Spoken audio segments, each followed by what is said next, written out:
بسم اللہ الرحمن الرحیم۔ السلام علیکم۔ پیارے دوستو، ایک شخص کو بادشاہ ہارون الرشید کے دور میں کسی جرم پر سزائے موت سنائی گئی۔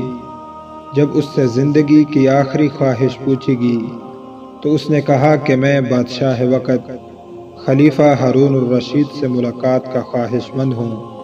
جب خلیفہ ہارون الرشید کو اس کی خواہش کے بارے میں بتایا گیا تو بادشاہ نے کہا کہ اس کی خواہش پوری کی جائے اور دربار میں حاضر کیا جائے۔ وہ قیدی جب دربار میں حاضر ہوا تو بلند آواز سے کہا، السلام علیکم۔ بادشاہ نے کہا، وعلیکم السلام۔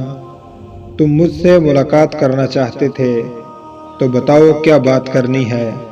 اس قیدی نے کہا کہ اور کوئی بات نہیں ہے، بس سلام کر کے آپ کا جواب سننا چاہتا تھا۔ پھر جلاد آیا اور اس کو قتل کرنے لگا تو اس قیدی نے کہا کہ آپ مجھے قتل نہیں کر سکتے۔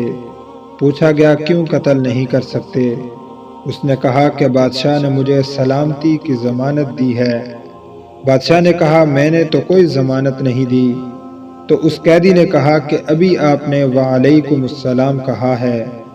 خلیفہ ہارون الرشید مسکرائے اور کہا کہ اسے آزاد کر دو۔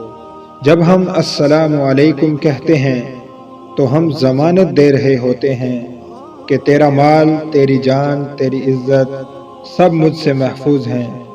ہم ایک دوسرے کو السلام علیکم بھی کہتے ہیں، ہاتھ ملاتے ہیں، گلے بھی ملتے ہیں، لیکن ایک دوسرے سے نفرت، بغض اور عداوت بھی رکھتے ہیں، جو کہ ایک مسلمان کے لیے انتہائی نامناسب ہے۔ یہ سوچنے سمجھنے اور غور کرنے والی بات ہے۔ اس پر ہم سب کو سنجیدگی سے غور و فکر کرنے کی اشد ضرورت ہے۔ پیارے دوستو، ایسی ہی مزید ویڈیوز دیکھنے کے لیے ہمارا چینل دستور حیات سبسکرائب کر کے بیل آئیکن کو آل پر کلک کر لیں تاکہ ہماری ہر ویڈیو آپ کو ملتی رہے۔ اپنا بہت سا خیال رکھیں۔ السلام علیکم۔